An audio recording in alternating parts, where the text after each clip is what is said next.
பொண்டாட்டிக்கு ஒரு புடவை கூட வாங்கி தர வக்கில்லாத பிச்சைக்கார புருஷன் எப்படி திடீர்னு 8 கோடி ரூபாயில கார் வாங்கி கொடுத்தான்? இந்த பிச்சைக்கார நாயை யாரு இங்க சாப்பிட உட்கார வச்சது? இவெல்லாம் மொத ஆளா சாப்பிடலன்னு யார் அழுதா? Throw this beggar out of here. நான் இந்த ஃபங்க்ஷனுக்கு ஊட்டில இருந்து மினிஸ்டர் கூப்பிட்டிருக்கேன். உங்களை மாதிரி பிச்சைக்கார நாயங்களை பார்த்தா அவர் என்ன நினைப்பார் என்ன? அனைவருக்கும் வணக்கம் வைத்துக் கொண்டிருந்த மினிஸ்டரின் முகம் திடீரென தூரத்தில் எதையோ பார்த்து அதிர்ச்சியாக மாறியது. சூர்யா சார், நீங்களா? என்ன சார் கூல இது? உங்க அப்பாயின்மெண்ட்டுக்காக நான் எவ்வளவு நாள் காத்துக்கிட்டு இருக்கேன். உண்மையில் யார் இந்த சூர்யா? வாருங்கள் பார்க்கலாம். 3 ஆண்டுகளுக்கு முன்னர் ஊட்டி பஸ் ஸ்டாண்டிற்கு வந்து இறங்கிய சூர்யாவின் கையில் வெறும் 200 ரூபாய் பணம் மட்டுமே இருந்தது. அதோடு அவன் முகத்தில் பெரும் சோகமும் நிரம்பி இருந்தது. குறைந்த விலைக்கு சாப்பிட ஒரு ரோட்டு கடைக்கு சென்றான். திடீரென அவனது அம்மாவின் ஞாபகம் வர கண்களில் இருந்து கண்ணீர் கசிய தொடங்கியது. சூர்யாவிற்கு எல்லாமே அவனது அம்மாதான். நீண்ட நாட்களாக உடல்நிலை சரியில்லாமல் மரணப்படுக்கையில் கிடந்த அவனது அம்மாவை காப்பாற்ற சில லட்சங்கள் தேவைப்பட்டன. இதில் பெரிய கொடுமை என்னவென்றால் சூர்யாவிற்கு அவனது சொந்த குடும்பத்தாரே உதவுவதற்கு முன்வரவில்லை. சரியான சிகிச்சையை உரிய நேரத்தில் அளிக்காததால் சூர்யாவின் அம்மா இந்த உலகை விட்டு மறைந்து விட்டார். சொந்தங்கள் மீதும் இந்த வாழ்க்கையின் மீதும் இருந்த நம்பிக்கை அவனது அம்மாவின் மரணம் முற்றிலும் இழக்கச் செய்திருந்தது. டேய், யார் அது? எனக்கு தெரியலண்ணே. தம்பி, வேற எதுவும் சாப்பிட்றீங்களா? கடை எடுத்து வைக்க போறேன். சாரி, நான் ஏதோ ஒரு நினைப்புல என்று கூறிவிட்டு தனது கையை கழுவச் சென்றான் சூர்யா. அவனது சோர்ந்த முகத்தையும் அழுக்கான சட்டையையும் பார்த்து கடைக்காரர் இரக்கம் கொண்டார். தம்பி, ஊட்டியில நீங்க எங்க போனோம்? ஏதோ ஒரு யோசனையில் அப்படியே பஸ் ஏறி வந்துட்டேன். எங்க போறது என்ன பண்றதுன்னே தெரியல.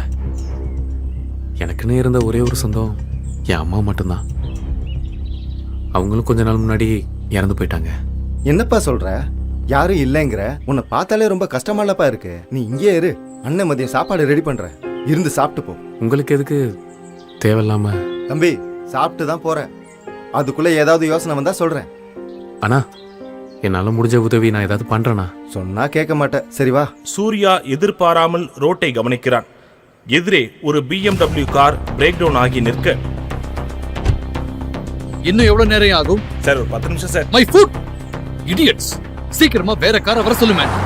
ரவிக்குமார் பேசிக்கொண்டே நடு ரோட்டை கிராஸ் செய்து கொண்டிருக்கும் பொழுது அவர் எதிரே ஒரு வண்டி பிரேக் பிடிக்காமல் வந்து கொண்டிருந்தது. அதை கவனித்துக் கொண்டிருந்த சூர்யா திடுக்கிட்டு வேகமாக ஓடிச் சென்று ரவிக்குமாரை பிடித்து வேகமாக தள்ளிக்கொண்டு ரோட்டை விட்டு வெளியே சென்றான்.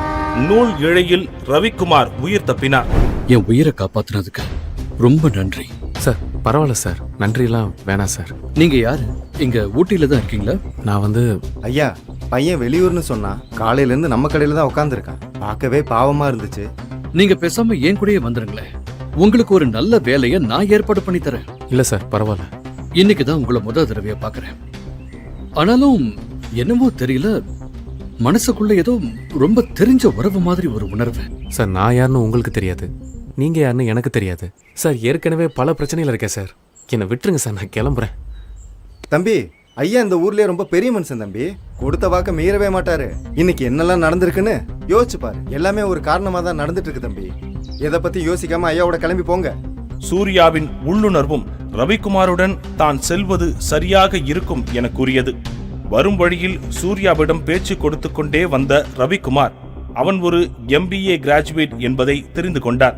அதோடு சூர்யாவின் வலது கையில் இருந்த பெரிய மச்சத்தையும் ரவிக்குமார் கவனித்தார். அதே போன்றதொரு மச்சத்தை இதற்கு முன்னால் எங்கோ பார்த்திருப்பதை உணர்ந்த ரவிக்குமார் அது எங்கே, யாரிடம் என்பதை நினைவு கூற முயன்றார். ஆனால் அவருக்கு சட்டென எதுவும் நினைவுக்கு வரவில்லை. ரவிக்குமார் மற்றும் சூர்யா இருவரும் வீட்டுக்குள்ளே செல்ல, கொஞ்ச நேரத்துக்கு முன்ன பஸ் ஸ்டாண்ட் பக்கத்துல ஒரு பெரிய ஆக்சிடென்ட்ல என் உயிரே போயிருக்கும். அதுல இருந்து தம்பி தான் என்ன காப்பாத்தினாரு. அப்பா, உங்களுக்கு ஒண்ணும் ஆகலையே? இல்லம்மா, எனக்கு ஒண்ணும் இல்ல. ஏங்க, உங்களுக்கு ஆக்சிடென்ட் ஆன நேரத்துல அவர் உங்க உயிரை காப்பாத்திருக்காருன்னா அவருக்கு நீங்க ஏதாவது ஹெல்ப் பண்ணிட்டு வந்திருக்கலாமே. எதுக்கு நம்ம வீட்டுக்கு கூட்டிட்டு வந்தீங்க? ஆமா டாடி, இந்த மாதிரி பிச்சைக்கார நாயங்களை வீட்டுக்கு கூட்டிட்டு வந்திருக்கீங்க. I can't trust these kind of people. உன் அம்மா புத்தி தானே உனக்கும் வரும். அவங்களும் சொல்லி எந்த குத்தமும் இல்லை சார். என்ன மாதிரி ஒருத்தனை வீட்டுக்கு கூட்டிட்டு வரும்போது யாரா இருந்தாலும் இப்படிதான் சார் சொல்லுவாங்க. அவங்களுக்காக நான் மன்னிப்பு கேட்டுக்கிறேன். பிரீத்தியும் ரவிக்குமாரும் மாறி மாறி வற்புறுத்த அவர்களின் வார்த்தைக்கு கட்டுப்பட்டு சூர்யா அங்கே தங்குவதற்கு சம்மதித்தான். தம்பி, இன்னையில இருந்து நீங்க தான் எனக்கு பர்சனல் செக்ரட்டரி. சார், என்ன சொல்றீங்க? No it's a done deal, all right? Surya ரவிக்குமாரிடம் வேலைக்கு சேர்ந்து 6 மாதங்கள் ஆயிருந்தது. சூர்யா கொடுத்த ஆலோசனைகளின்படி ரவிக்குமார் எடுத்த முடிவுகள் பெரும் வெற்றி அடைந்திருந்தன. அதே சமயம் சூர்யாவின் வலது கையில் இருந்த அந்த மச்சம் குறித்து ரவிக்குமார் அவ்வப்போது ஆழ்ந்து யோசித்து வந்தார். இந்த இடைப்பட்ட காலங்களில் பிரீத்திக்கு மாப்பிள்ளை தேடுவதில் ரவிக்குமாரின் கவனம் சூடு பிடித்திருந்தது. என்னையா எல்லாருமா சேர்ந்து வீட்டுக்கே வந்திருக்கீங்க? சார், இன்னைக்குள்ள இந்த டாக்குமெண்ட்ஸ் பாஸ் ஆகலனா நம்ம ப்ராஜெக்ட் கையை விட்டே போயிடும். இது சம்பந்தப்பட்ட லீகலிட்டிஸ்லாம் வெரிஃபை பண்ணவே 2 நாள் ஆகும் ஐயா. எல்லாத்தையும் கடைசி நிமிஷத்துல தான் கொண்டு வருவீங்களா? சார், டாக்குமெண்ட்ஸ் எல்லாமே ஆல்ரெடி வெரிஃபை பண்ணிட்டேன். நீங்க சைன் மட்டும் போட்டா போதும் சார். அதே போல சூர்யாவிற்கு பிசினஸ் மீது அதிக ஆர்வமும் அதில் அவன் கொடுக்கும் யோசனைகளும் அவருக்கு தொடர்ந்து வியப்பளித்து வந்தன. இப்படி ரவிக்குமாருக்கு குடும்பத்தின் மீது இருந்த சில பொறுப்புகளும் சூர்யாவின் அசாத்திய திறமைகள் மீது இருந்த வியப்பும் அவரை பல வகையில் யோசிக்க செய்து கொண்டிருந்தது. அந்த யோசனை ஒரு நாள் அவரின் தூக்கத்தையும் கெடுத்தது. அந்த மச்சத்திற்கான உண்மை தெரிய வந்தது. அப்படின்னா சூர்யா, ஐயோ, இது இத்தனை நாளா எப்படி என்னோட நினைவுக்கு வராம போச்சு? அவனோட இந்த நிலைமைக்கு தெரிஞ்சோ தெரியாமலோ நானும் ஒரு காரணம் ஆகியிருக்கேன். நான் பண்ண தப்புக்கு நானே ஒரு பிராயச்சித்தம் செய்யணும். மறுநாள் காலை விடிந்ததுமே தன்னுடைய வீட்டு தோட்டத்தில் தனது மகள் பிரீத்தியையும் சூர்யாவையும் தனியே அழைத்து பேசினார். உங்க 2 பேர்கிட்டையும் நான் ஒரு முக்கியமான விஷயம் பேசணும். நீங்க 2 பேரும் தப்பா நினைக்கலன்னா நான் அதை சொல்றேன். சார், நீங்க என்ன சார் பெரிய வார்த்தையெல்லாம் சொல்றீங்க? அப்பா, எதா இருந்தாலும் சொல்லுங்கப்பா. நீங்க 2 பேரும் கல்யாணம் பண்ணிக்கிட்டா நல்லா இருக்கும்னு நான் நினைக்கிறேன். என்னடா இவன் திடீர்னு இப்படி சொல்றான், என்ன தப்பா நினைக்காதீங்க. நல்லா யோசிச்சுதான் நான் இந்த முடிவுக்கு வந்திருக்கேன். சூர்யாவோட திறமை மேல என்னோட அனுபவத்தை வச்சு சொல்றேன். எனக்கு நிறைய நம்பிக்கை இருக்கு.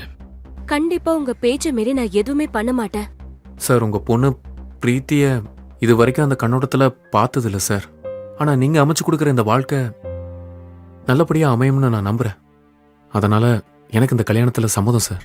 யாருன்னே தெரியாத இந்த பிச்சைக்காரனுக்கு வேலை கொடுத்ததே இங்க யாருக்குமே பிடிக்கல. இப்ப என்னடானா நம்ம பொண்ணு அவனுக்கு கல்யாணம் பண்ணி கொடுக்கறேன்னு சொல்றீங்க? புத்தி கெட்டு போச்சா உங்களுக்கு? நம்ம கிட்ட salary வாங்குற நான் இவன். I'm very much disappointed with you. ஊருக்குள்ள நமக்குன்னு ஒரு அந்தஸ்து இருக்கு. ஒரே நாள்ல எல்லாத்தையும் குட்டிச்சவராக்கிடாதீங்க. எப்ப பார்த்தாலும் பணம் பணம் பணம். 1000 கோடி ரூபாயை கொட்டி கொடுத்தாலும் சூர்யா மாதிரி ஒரு பையன் நம்ம பிரீத்திக்கு கிடைக்க மாட்டான். சோ நான் முடிவு பண்ணிட்டேன், இந்த வீட்டுக்கு மாப்பிள சூர்யா தான். இன்னும் சொல்ல போனா என்னோட அடுத்த வாரிசு. So mind it. இன்னொரு தடவை இந்த வீட்ல யாராவது சூர்யாவை பத்தி ஏதாவது தப்பா பேசினாலோ இல்ல சத்தம் போட்டாலோ ஒரு வழியாக அடுத்த 6 மாதத்தில் அவர்களது திருமணம் நடந்து முடிந்தது. தன்னுடைய மனதில் இருக்கும் அந்த ரகசிய காரணத்தினாலும் தன்னுடைய லட்சியத்திற்காகவும் பிரீத்தியிடம் இருந்து விலகியே இருந்தான் சூர்யா. இந்த இடைப்பட்ட காலத்தில் பிரீத்தியின் தங்கை சந்தியா ஒரு பெரிய கோடீஸ்வர குடும்பத்தில் திருமணமாகி சென்றிருந்தாள். எது மாறியதோ இல்லையோ, சூர்யா குறித்த எண்ணங்களும் அலட்சிய போக்கும் வனிதாவிடமும் சந்தியாவிடமும் மாறவே இல்லை.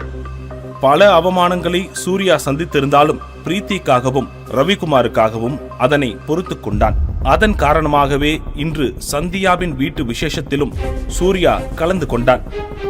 அப்பொழுது சரியான சமயத்தில் அங்கு வந்த ஆளுங்கட்சி மந்திரி ஆதிசேஷன் சூர்யாவை பார்த்து அதிர்ச்சியாகி சூர்யாவிடம் குனிந்து கைகட்டி பேசினார். இவன் கைய பிடிச்சு பேசிட்டு இருக்கீங்க? He is just a servant. வாய் மூடுங்க. நீங்க யார்கிட்ட பேசிட்டு இருக்கீங்க தெரியுமா? அவரால தான் இன்னைக்கு நான் இந்த நிலைமையில இருக்கேன். என்னை மாதிரி எத்தனையோ அரசியல்வாதிகளையும் பிசினஸ்மேன்களையும் சூர்யா சார் உருவாக்கி இருக்கார். இன்னைக்கு இவ்வளவு நடந்ததுக்கு அப்புறமும் அவர் அமைதியா இருக்காருன்னா நிச்சயமா இதுக்கு முன்னாடி ஏதோ ஒரு காரணம் இருக்கும். என்னையா நடக்குது இங்க? அதான் சார் எனக்கு ஒன்றும் புரியல. சூர்யா சார், சார் வாங்க சார், நம்ம வீட்டுக்கு போலாம். அட வாங்க சார்.